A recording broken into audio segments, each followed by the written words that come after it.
One of the most popular setting sprays in the beauty community, loved for over a decade, is being reformulated.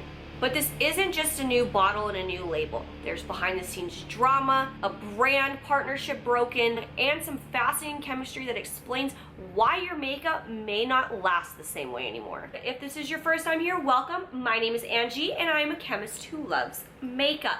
Today I'm taking you into the Urban Decay All-Nighter Setting Spray formula change. We're going to be talking about what happened between Urban Decay and Skindinavia, the beginning of their partnership, and the science behind some legal protections that prevent Urban Decay from recreating this formula on their own. Let's just jump into it. Urban Decay posted this on social media.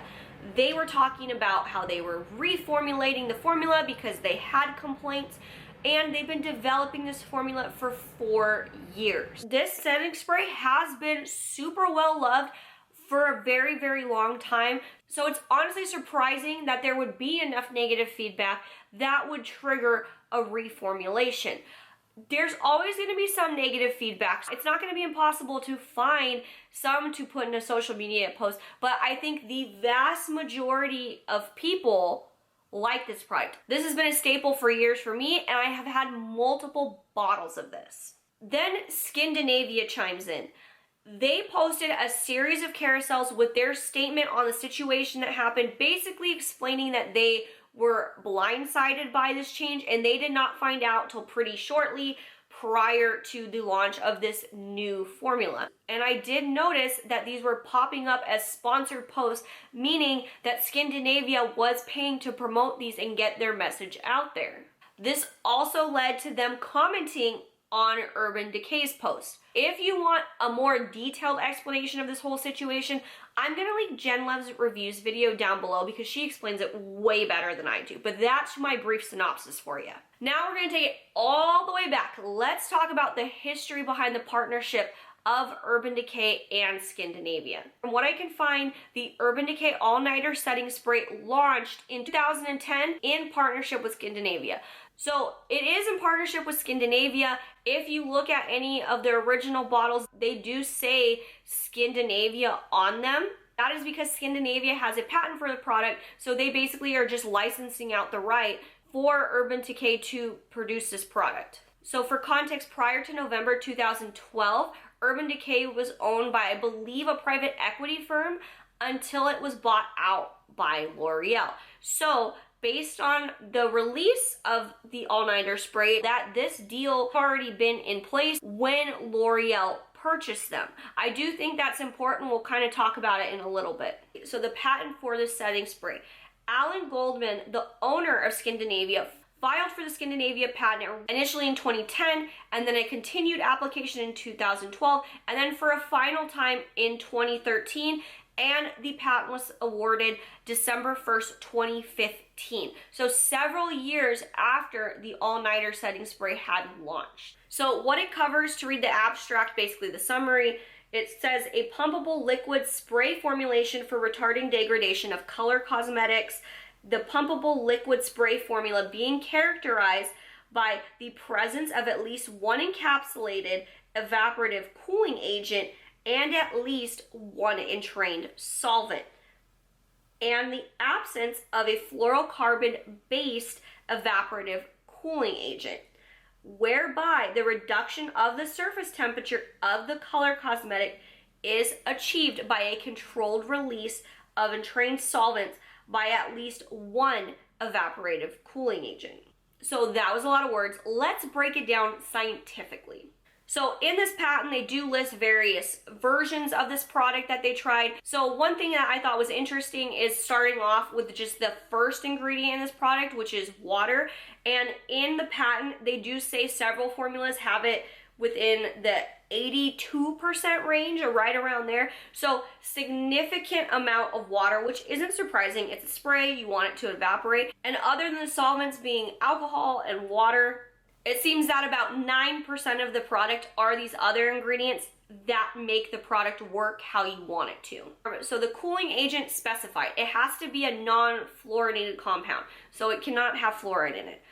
Initially, if you go and look deeper into this patent, a lot of the initial versions did have fluorinated compounds, which initially what they tested were volatile hydroethers, including methyl perfluorobutyl ether and methyl perfluoroisobutyl ether. But when the patent was finalized, they did specify non-fluorinated cooling agents.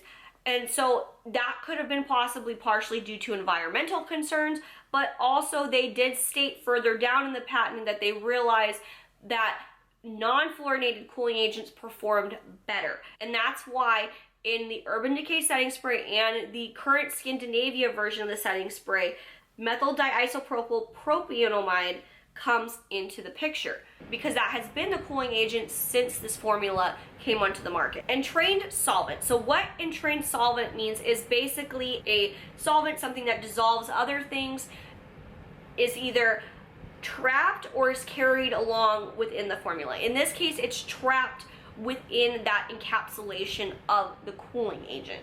And that solvent's going to be either water or alcohol. Those are the two most prominent ones in this formula. As far as I can tell, nothing else in this formula would act as a solvent.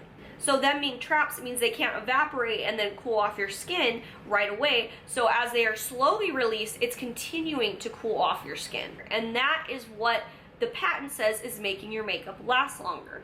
The material that is encapsulating the cooling agent is polyhydroxysteric acid. This is what's holding everything together, and slowly it breaks down over time. The natural oils in your skin over time can destabilize and break through that lipophilic shell.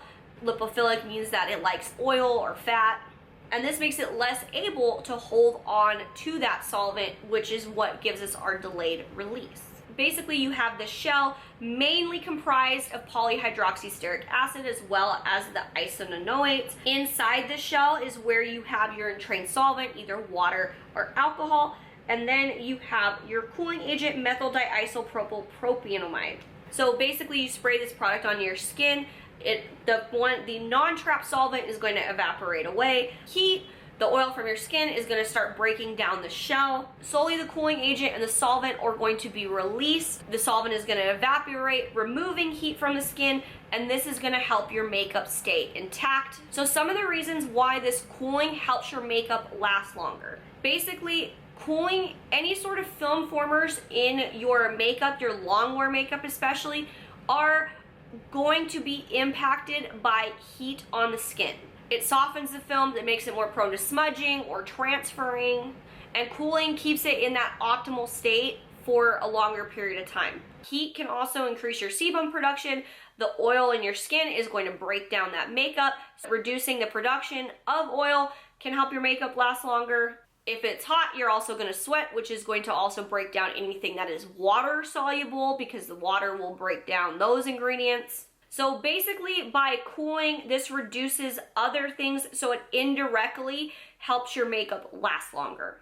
So now we're going to talk about the new Urban Decay formula. So they do cite that it does cool.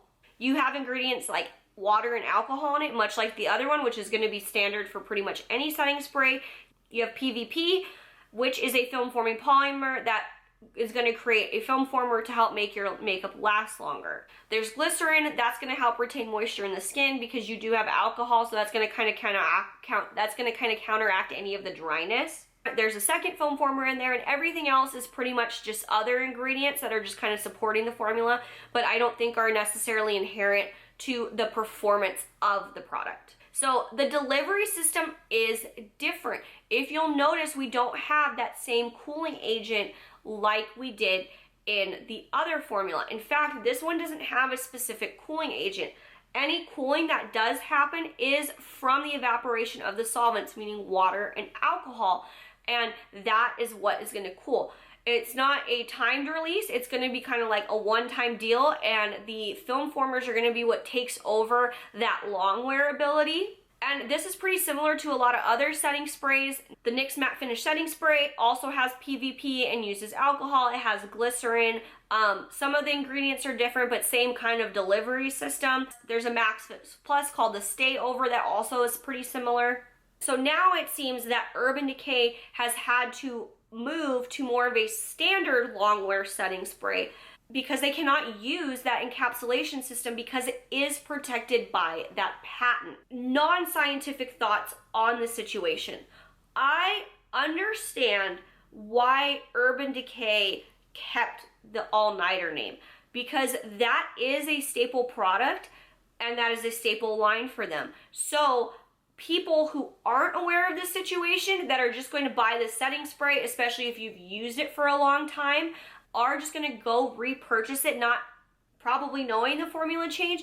And maybe for some people they don't notice the difference, and maybe they will. I would honestly have to do a side-by-side comparison to see.